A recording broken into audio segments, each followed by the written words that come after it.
তুমি কি জানো আমি তোমার কথা খুব আমি জানি। সত্যি জানো? হ্যাঁ জানি। কি করে জানো?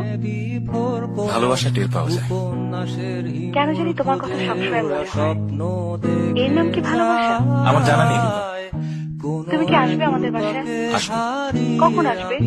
এক্ষুনি আসছি। এত রাতে এলে বাবা হইচই শুরু করবে। তুমি কি কাল সকালে আসতে পারো না? না রূপা, আমাকে এক্ষুনি আসতে হবে। আচ্ছা বেশ, আসো। তোমার কি কোনো নীল রঙের শাড়ি আছে?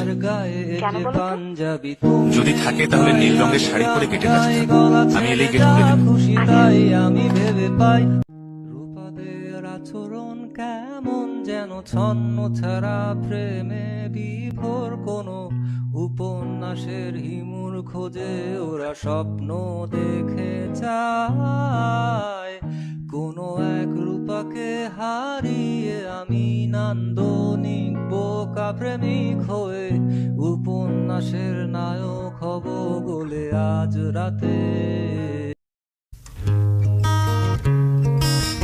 এই শহরে কত গল্প আছে, আমার নিজস্ব কোনো গল্প নেই, তবে তোমাদের এই নগরীতে আমি নিজেই একটা গল্প।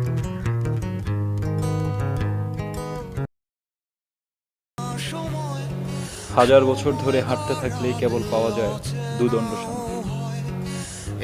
কারণ হাজার বছর পরেই দাঁড়িয়ে থাকে একজন বনলতা সেন।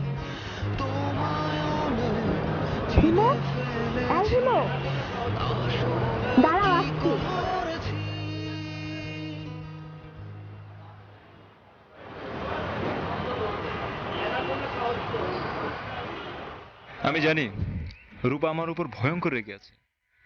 আমি কি করব? ও রাগলেও ভালো লাগে, হাসলেও ভালো লাগে, আবার কাঁদলেও ভালো লাগে। এই মেয়েটা অসহ্য রকমের সুন্দর কেন? বসো এখানে।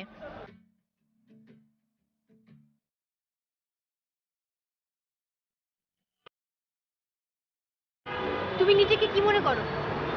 ফাজলামির একটা সীমা আছে। তুমি আমাকে ধানমন্ডির নিয়ে কথা করতে বলে এখানে এসে বসে আছো। এখন কিছু বলা যাবে না, রূপাকে তার রাগ ঝরতে দিতে হবে। ঘর থেকে বের হয়ে আসো হিমু, চলো আজ বসন্তের বিকেলে আমরা দুজনে হাতে হাত ধরে হাঁটি। দেখবে আমাদের যৌথ জীবনে নেমে আসবে চির বসন্ত। চলো না একসাথে জীবনটা কাটিয়ে দেই। হিমুরা কখনো কারো হাত ধরে না।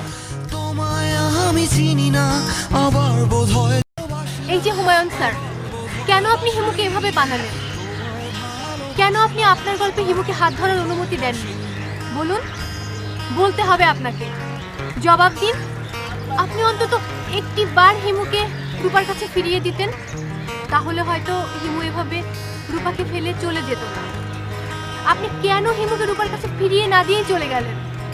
তোমায় আমি চিনি না আবার বোধ হয় চিনি, তোমায় আমি চিনি না আবার বোধ হয় চিনি।